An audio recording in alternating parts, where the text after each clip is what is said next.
What if I told you that some football clubs make hundreds of millions of dollars a year without even winning a single trophy, and while spending insane amounts on transfers, wages, stadiums, and even sacking managers, they still somehow manage to turn a profit? Are football owners just burning money for fun, or is there a smart business behind the beautiful game? Let's find out. Football isn't just a sport anymore, it's a global money machine. From the Premier League to La Liga to the Champions League, clubs are more than just teams. They're multi-million-dollar businesses. Take Manchester United, for example. In 2023, they made over $700 million in revenue, and they didn't even win the league. So where does that money actually come from? Well, there are four ways. First off, we have broadcasting rights, which is the real goldmine. TV companies like Sky Sports, beIN Sports, pay huge amounts for the right to show matches. For example, the Premier League earned over $10 billion in broadcasting deals from 2022 to 2025. That money is then shared with all the clubs. Top clubs can earn over $150 million per season just from being on TV. Next up is matchday revenue from tickets and stadium sales. Every time fans buy tickets, snacks, or jerseys at the stadium, that's matchday revenue. Clubs like Real Madrid, Manchester United, and Bayern Munich can pull in $4 to $6 million per home game from ticket sales alone. The bigger the stadium, the bigger the payday. But here's the catch. If you're not filling seats, you're not making money. So that's why clubs invest in star players,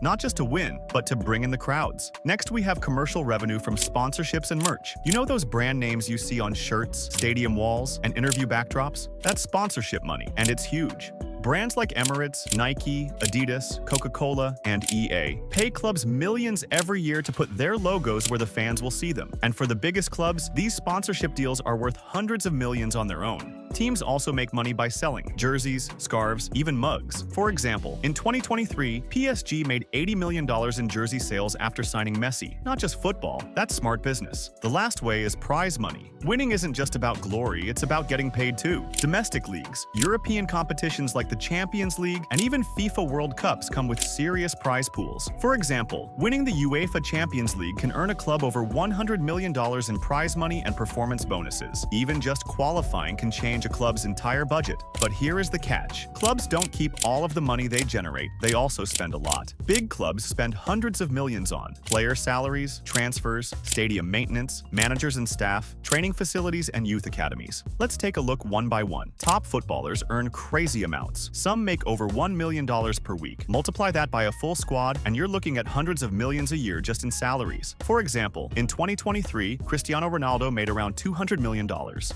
Signing a superstar like Bellingham or Mbappe can cost over $100 million, and that's before wages or bonuses. Running a stadium isn't cheap. Maintenance, security, lighting, pitch care, just one match day can burn through hundreds of thousands. Hiring a big-name coach is expensive, but firing one, even more. Clubs sometimes pay millions in compensation just to get rid of a manager mid-season.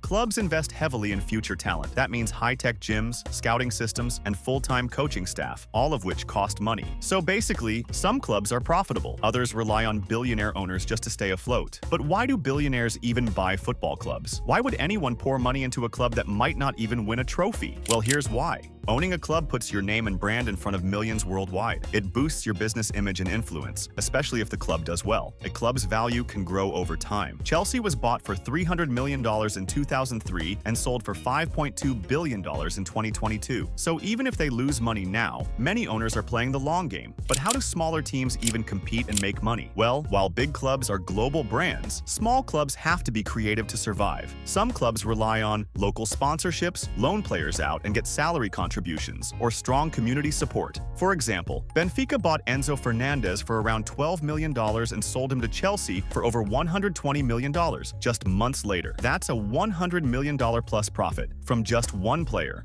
So how do football teams actually make money? They earn through broadcasting, sponsorships, merch sales, prize money, matchday tickets, and if they're smart, player trading, all balanced against massive expenses. In the end, the most successful clubs are the ones that treat football like a business. But never forget that it's a game built on passion. Which football club do you think is the smartest off the pitch, and which one is just burning cash? Drop your answer in the comments.